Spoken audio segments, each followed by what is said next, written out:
I'm going to show you the Battle of the V's, Maxime Vachier-Lagrave against Vishy Anand from round 7 of Norway chess. It's a good game. Before we get into that though, let me just say that if you want to subscribe to this channel, of course it's free, and once you've subscribed, well, just click on the button, then you can click on the bell, and that will give you instant notification when I post a new video. And you might also consider contributing to the channel, supporting us in our work. Become a patron of the channel. Go to patreon.com. You'll see the link there in the description.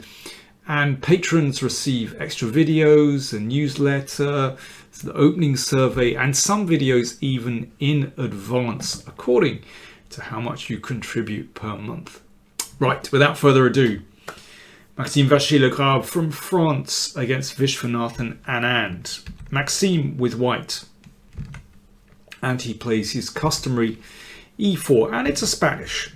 Well, Vishy plays different variations of the Spanish. We've seen him play at the Berlin on many occasions. But today he played an old favourite of his, the Open. Now he's been playing this since he was a kid. I remember him playing this in the late 1980s. So he has enormous experience with this from both sides, playing with black and white.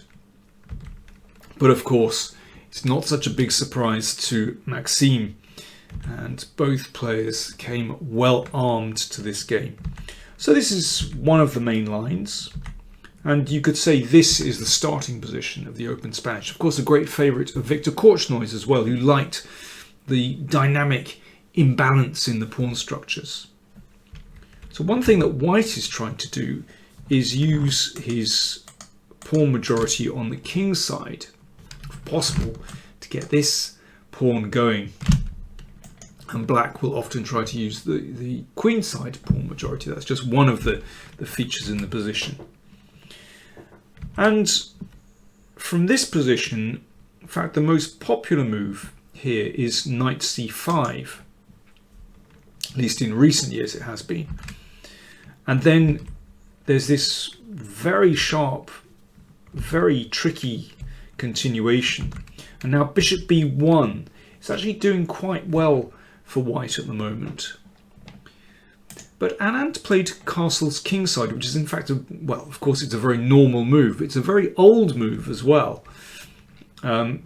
This was played by Tarrasch, by Alekhine, way back in the early part of the 20th century. And here, at the moment, the most common move is bishop c2. So trying to get rid of this strong knight on e4. And the f5. And this has been played many times. For example, Anand against So from Vachier-Lagrave this year went like this. And although white has the two bishops here, black's resources seem adequate. But Maxime played something a little bit different. He played rook e1, which looks sensible to attack the knight. And the knight came to c5. And here, for example, Lasker against Tarrasch, St. Petersburg 1914, went bishop c2. But that allows d4, and this has been played quite a few times since that game in 1914, but it's basically established that black frees himself after these exchanges, and black's minor pieces look very attractive actually in this position. So therefore, Maxime, of course, he knows this position, played knight d4, and this is a very important move in the Open Spanish,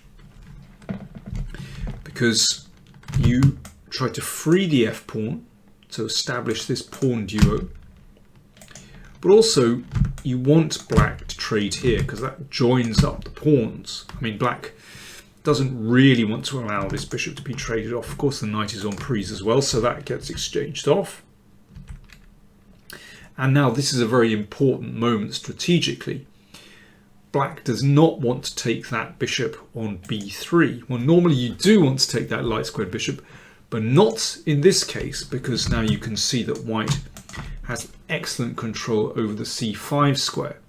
But white's kingside majority is potentially in the long run mobile, but white controls the c5 square, so simple moves like bringing the rook to the c5 and playing knight c5, white is simply strategically better in that position. So that's why knight d3 is played here. This has been seen before. Now there's a game of Magnus Carlsen's from over 10 years ago against Shirov, where Carlsen took on c1 and then he broke with c5. That's very important to get that move in. But actually this was a fantastic game by Shirov. He ended up sacrificing an exchange and Shirov won a really good game. So that's sort of been discredited. So instead, knight f4 played by Anand. So Anand knows his openings extremely well, of course. Well, both players do. But this seemed to catch Maxime a little bit off guard. Now, if we look at a deviation here, so knight f3 played by Vachier-Lagrave, but instead of that, bishop c2 was played in a game between Flamberg and Alyakin. Mannheim 1914. This is hot theory, I'm telling you. And that game went c5 by Alyakin. Now I think that should probably be taken, but instead after this, that gave Alyakin this wonderful queenside pawn majority. That's not what you want to do. So knight f3 played, and this was pinned. So this is an important motif in the opening as well. The bishop pins and makes room for that knight potentially to drop back to this really beautiful blockading square on e6, where it looks at the d pawn. So first of all, that bishop got pushed. No harm in doing that. You might want to play g4, and then rook c3, attacking the knight and also trying to bring some pressure to bear on the c-file. So the knight comes back to e6. So black has rearranged his pieces very nicely here. Classic open Spanish, really. Now bishop e3 is possible. Of course there's a threat to take here and take on d4. Well, sorry, it's not a threat at the moment, of course, because the rook protects the knight. But yeah, potentially c5 as well in these positions. Bishop e3 would probably be less committal in the game, but Vachier-Lagrave lashed out with g4 and then played bishop e3. And now it's a very interesting move that Anand comes up with. I can imagine that Vachier-Lagrave was thinking, well, he's got things under control here. If he manages to play rook c1 and sink the rook on c6, strategically he's doing pretty well there because he's stymied black's queenside pawn majority. Anand played a5, and it took me a while to realise just how strong this move is. It's a multi-purpose move actually. And it just upsets white's position enough to give black very decent counterplay. So let's see possibilities. Well, what about rook c1? This is the move we'd like to play, but then c5 is a nice break.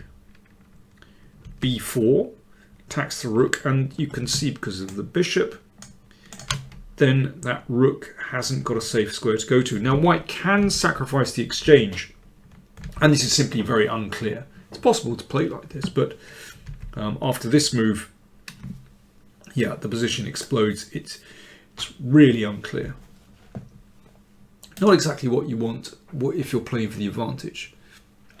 So what about trying to do something about this a pawn, blocking this? Because suddenly This is threatened. The bishop goes back. The rook could be in trouble. So how about a4? Well, here black then gets counterplay against the pawn on b2. And this really upsets white's plans to simply dominate cleanly on the c file. Okay, so instead of that, what about a3?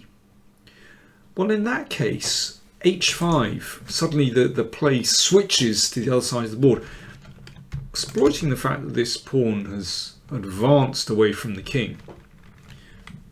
But all right, let's play rook c1. Black trades. And now here's a really nice move. Rook a6. That covers the c6 square, so it makes it less easy for white to sink the rook in. And remember, there's a queen coming here as well, which could hit a rook and look at that slightly loose pawn on g4. And if white doesn't go into c6, then at some moment that rook could be very usefully employed on the 6th rank. I really like that move. So you can see another point to playing the pawn to a5. So after a5, Vachier-Lagrave dropped the bishop back. He leapt before he was pushed. And now things get rather strange. Bishop b4. So the rook just moves across. The point of playing bishop b4 is just to get the rook off the c file. And now Anand broke with f5. So the position is really starting to boil.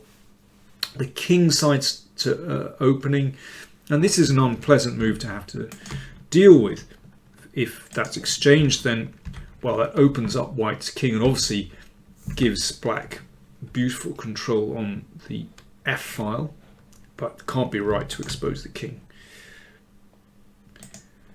Queen b1 is interesting. Maybe put a bit of pressure here, but then c5. The position is just detonating now. And something like this, and c4 is very interesting. Remember, there's a pin here, and the rook is under fire. So Vachier-Lagrave exchanged on f6, en passant. Bishops exchanged, and queen takes f6. Well, that trade has obviously activated the queen, and black's piece is looking very good on the f file. But at least the bishop protects f2, so, and d4 of course, so it's reasonably solid. But c5, very interesting move. Anand doesn't bother defending against this knight fork, but simply allows this. Queen f7 played. So an exchange sack, but in view of the fact that white's king is a little bit exposed and things are happening in the center here, and the rook could be rather offside, and this one isn't in play at all, then black certainly has very good compensation. a3 is possible here, but the move played queen f5, well, yeah, it's probably a mistake actually. Anand could have played c4. And after this, well, the rook needs to give itself back, to give itself up. A very strange move, queen d7, but that basically avoids a queen swap, hits this one. And then, well, black simply has a very good position here. It's just very dangerous for white's king, and this lovely overlap on the queen side is going to provide black with some very nice play as well. If bishop d2, it's possible Anand overlooked this move, h5, and this just tips the balance in black's favour. If that's taken with the queen, then that's on prise. Otherwise, we start to chip away at this g-pawn. Tricky move. But Anand played somehow a more natural move. He just took this pawn here. Queens exchanged. And this is the moment when Vachier-Lagrave went badly wrong. He could have played a3. And this saves him, actually. And the main line goes like this. Knight c5 takes, and bishop d4. And this is basically just equal. In fact, both players, after the game, they said they sort of overlooked this during the game, or they didn't realise how important this was. I mean, this is obviously going to end in a draw. I think the point was, in this position, Vachier-Lagrave didn't realise how bad the ending was that he was going into. I mean, obviously, if he retreats the bishop, that looks absolutely terrible. Trying to hang on to the material looks really gloomy. I guess you can play knight c5 and then d3. It looks absolutely dreadful. Let's go back to this position. So anyway, he went into the endgame here and assumed that he'd be all right. But Anand hit him with b3. This is the move that Vachier-Lagrave overlooked. And it's incredibly strong. There's nothing better than taking. And now rook f3. And this is the problem. This bishop gets dominated. Black wants to take the pawn, which will be very strong. So this moves. And now rook d3 is an excellent move. That bishop really doesn't have a good square to go to. This is the problem. That knight, you can see, controls these squares. If bishop e1, you don't need to rush this. You don't actually need to take this pawn. You could just play king f7. Just bring the king up the board. Can't be covered by king g2 anyway because of knight f4 check. The rook has difficulty in moving because of this rook coming down here. It's just a winning position. Vachier-Lagrave tried rook e1. Now, you don't want to trade. That would jeopardize the win. Just king f7. You want to keep that knight on the board because it really is so strong. Bishop came back. And now, having controlled everything, now it's possible to take that pawn on h3. And this is just miserable. So the rook returns, threatening a check. That's a really hapless bishop on c1. So if king g2, then rook d1, and that one has just about run out of squares. Well, it can still move here, but it's not a beautiful position, and that d pawn will roll. So after rook d3, king f1 played, and Vishy took the opportunity to trade rooks. Once again, it's very interesting to see how Anand has ended up in a position with a knight against the bishop. He does like his knights. This is a very easy win.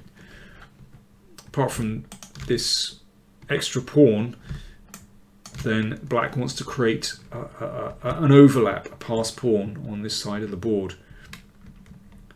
Now, this knight makes way for the king. g5 played. Well, that's sort of to stop h5, creating this outside pawn, but of course after g5, king e6, it really is hopeless. For example, king e2 here, and knight e6, followed by d3 and this. I mean, it's just a dreadful position. So in this position, after king e6, in fact, Vachier-Lagrave resigned the position. Well, a game with some errors, but still, I think a very good game from Vishy. In particular, that move a5, I think was a star move, obviously underestimated by Vachier-Lagrave. Well, that victory leaves Anand in equal first, unbelievably. So there are 3 players with 3.5 out of 6. We have Wesley So, Magnus Carlsen, and Viswanathan Anand, 3.5 out of 6. Aronian also has 3.5, but he has only one more game left. So, and of course there are players on 50% as well. So it's still completely wide open with 2 games to go. It's a slightly complicated picture because some players only have 1 game left. Of course, Ding withdrew from the tournament, so that kind of upsets things a little bit. But still, 3 players in the lead with +1. Incredible stuff. So, interesting to see what happens in the final 2 rounds. Will someone make a break for it? Will Carson power through? Let me know what you think. And by the way, have a look at Anand's playlist on this channel. You'll find it in the description. He's played some beautiful games. In particular, watch out for his game against Aronian from Vishy Anand a few years ago. That is a masterpiece. Thanks for watching.